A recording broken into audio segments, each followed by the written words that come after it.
So, hi everyone. Good to see all of you again. Today I have the pleasure of talking to Monica Soyemi. Hopefully I pronounced the name correctly. Good job. Monica is a real agent out of New York, highly energetic. She does an amazing job on YouTube and content creation. I actually spent some time looking at your videos today, Oh my Monica. gosh. Yeah, you have over 1 million views and over 16,000 followers, so subscribers. So this is super impressive. So why don't you go ahead and introduce yourself and tell us how you got into real estate? Okay, so hi everyone. My name is Monica Soyemi. I am a real agent here in New York City. I'm so excited to be part of the Real community. I actually joined Real through Shpresa Grassage, which is one of the top producers in New York. She is amazing. And she helped me buy my first home. She was so patient with me. She was so kind. She even took the time to answer some of my first time home buyer questions. And because she was so amazing, when I decided that I wanted to be a realtor, I called up Shpresa and I was like, hey, what brokerage are you with? I felt like I had great service from you. You've been amazing.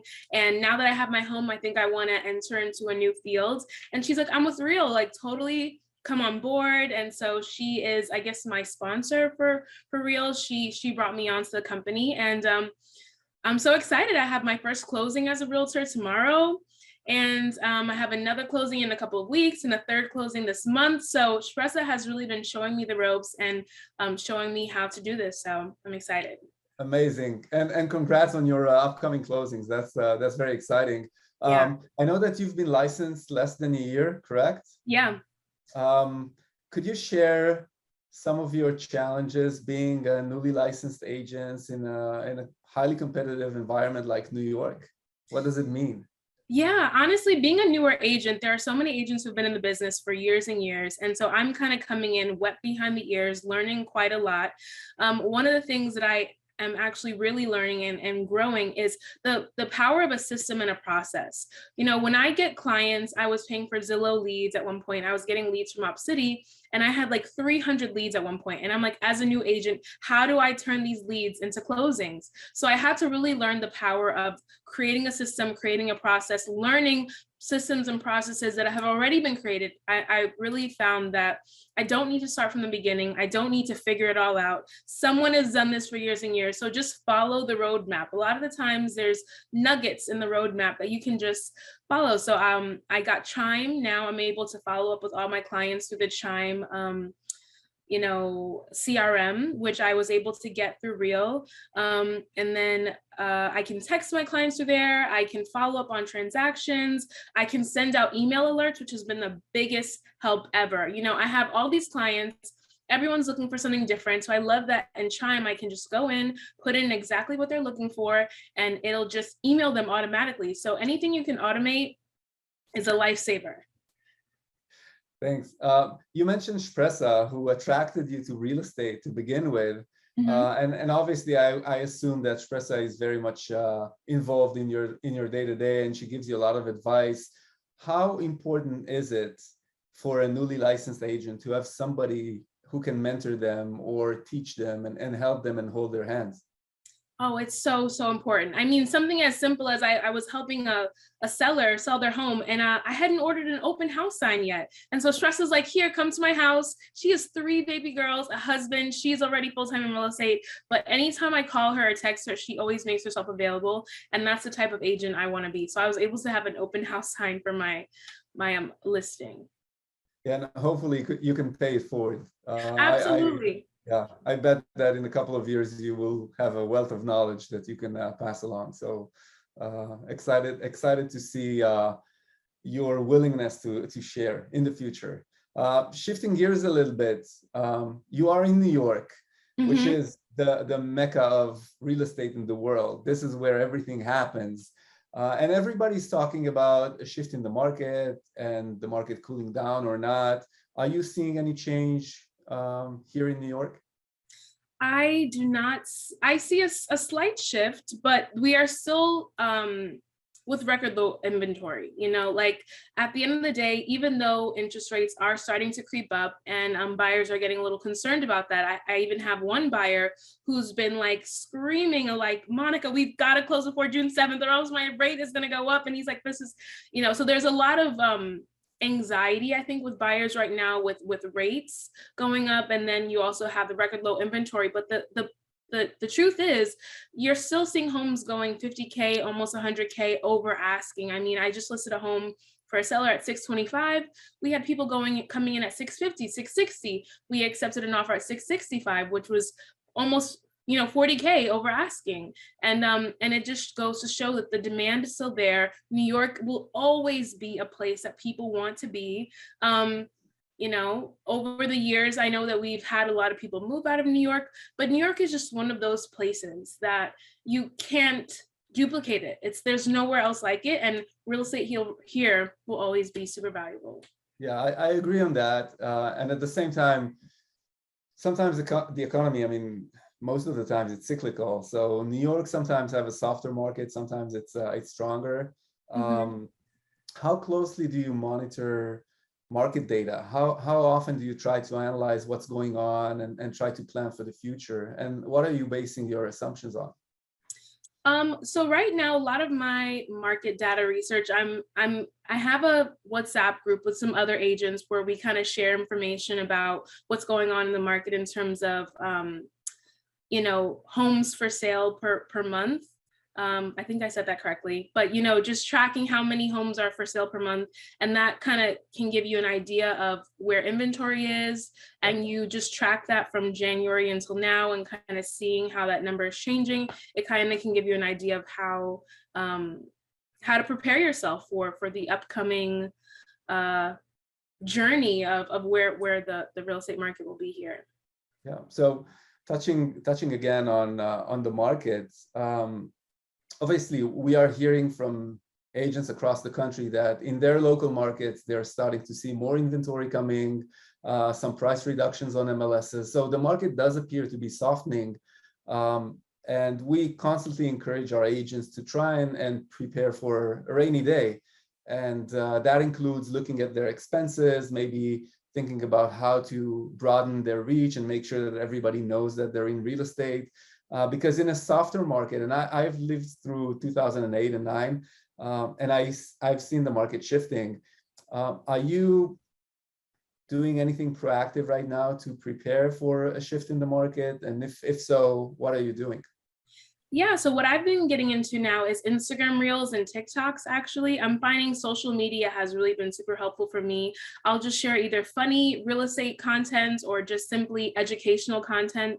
And then I'll get my DMs where people will reach out to me saying, hey, like I saw your video, is this house for sale? Or, hey, I'm a first time home buyer. I need to learn some things. Or I even got a seller in my DM who's like, hey, I'm looking to sell my home. You know, I'm looking for some information on this. So I'm finding that social media is really helping me to broaden my reach. If you would have asked me, you know, a couple years ago, if I would have had 1 million views today, I probably would have said never in a million years. But social media has this way of really pumping out information and content to people who are searching for it. So as long as you are giving out consistent information, consistent value, sometimes value is just a joke, you know, making things light. You know, I think I saw an Instagram reel that was like how to get your offer accepted. And it's like, tell the listing agent, do you want to see your kids again? And that's how you get your offer accepted, apparently. It's so crazy, but you know, I'm finding that just making interesting informational videos online is helping me with my clientele. So New York is one of the crowdest real estate markets in the world. I think that, you know, on a agents per square mile, it's probably one of the highest ratios. And it's very difficult to stand out, especially for a newly licensed agent. You're just starting your career. You don't know a lot of people. You don't have all of those connections. As you refer to processes, you still have not perfected all of the processes. How do you manage to stand out? How do you manage to compete in such a crowded market? Yeah, I think I really lead with providing value. At the end of the day, you know, clients are looking to be given value. And before I was a real estate agent, I was actually an opera singer. So I was an opera singer for 20 years. I traveled the world performing. I'm very good with being on stage, being charismatic. So even the charisma alone and really engaging with clients and really being there for them. You know, I've had so many journeys with even my buyer clients where, you know, we've seen some crazy homes, we've seen some amazing homes. We've been on this roller coaster of looking for a home. And now that she's finally at the closing table, she's like, I wouldn't want to be at this closing with anyone else from all of our journeys through homes. So I find that just connecting with people, really providing value, has helped me to stand apart. And yeah, social media presence has been helpful as well. And probably that kind of feedback from your clients is worth everything. It's worth the long hours, the sleepless nights, the anxiety, the pressure. Absolutely. At the end of the day, you're helping to put families in homes, which is, you know, so rewarding and emotional. Yeah. You mentioned social media a little bit, and I want to touch on YouTube. As I said, you have an impressive following or subscriber base on YouTube.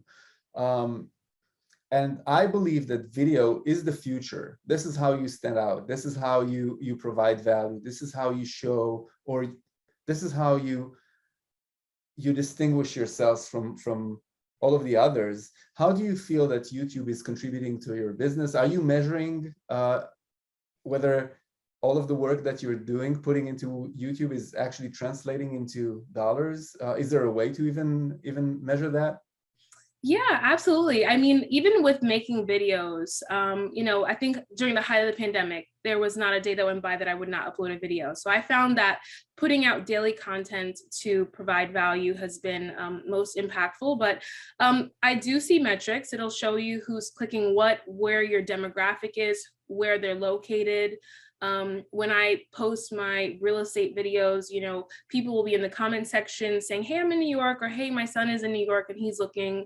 So I'm finding there is definitely a return on investment with these videos. And I call videos digital real estate, honestly. You know, you put this product out there, it's digital, it's for people to search for and look for, even when you're sleeping, and you can be creating leads even that way. So I see my metrics moving around. I do tend to have more women who look at my videos.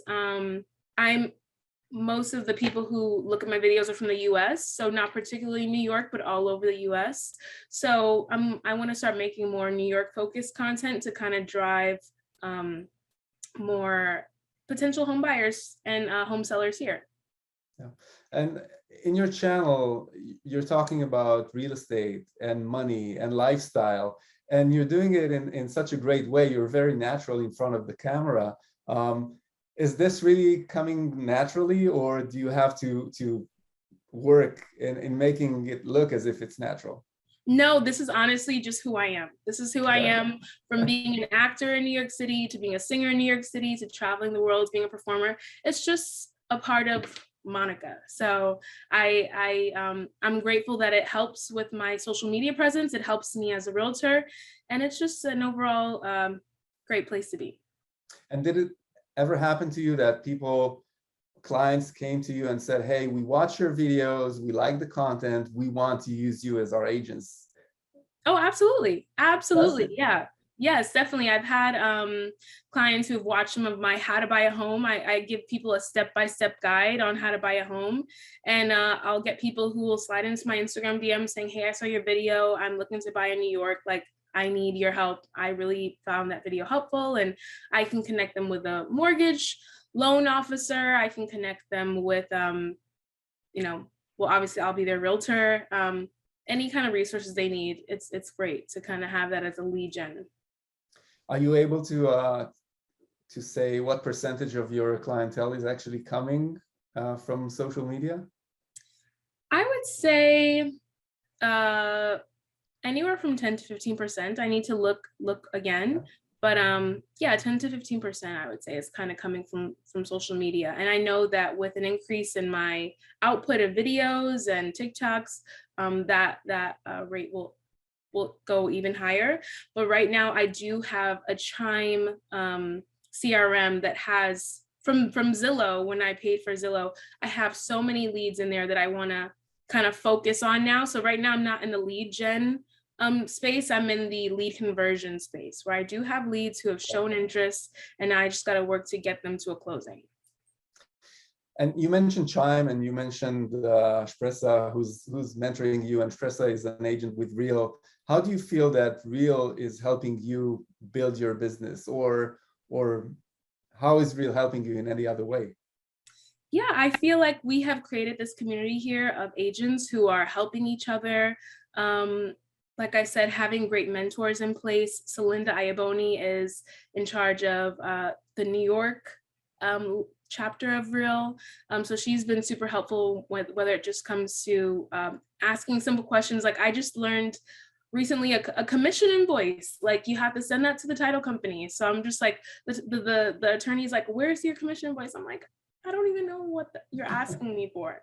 But then I was like, oh, most important. So now I will never forget what a commission invoice is. Most important part of the whole thing. Yeah. So last question. And this is an open question. You can answer related to real estate or life or anything. Where do you see yourself in 5 years? In 5 years, I definitely want to grow my own rental portfolio. So I have a home that I purchased with Shpresa in 2019. I own a home here. I just bought a second home in Chicago. I'm going to buy a third home in Atlanta this year. And I want to buy a few more homes in New York, and looking to grow my own rental portfolio. I think I really believe in real estate. You know, I bought my home in the 400,000s in 2019. Now it's in like the mid sixes or low sixes. So I truly believe in real estate as a way to create generational wealth, and I'm excited to buy more. I'm also excited to be a top producer. I think I have the potential to be that.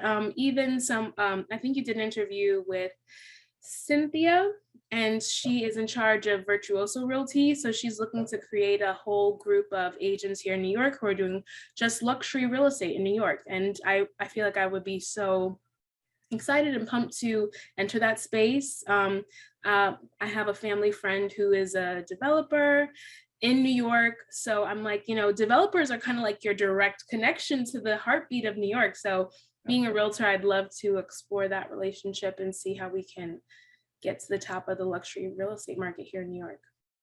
Great. Monica, I have to say that in the past couple of days when I was doing some research for this conversation today, I've grown to become a big fan. Oh my gosh! I love everything that you do.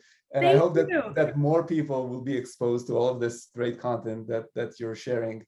Oh my gosh. And just keep up the amazing work. And thank you for choosing Real. And thank you for this conversation today. Thanks, Tamir. I appreciate it.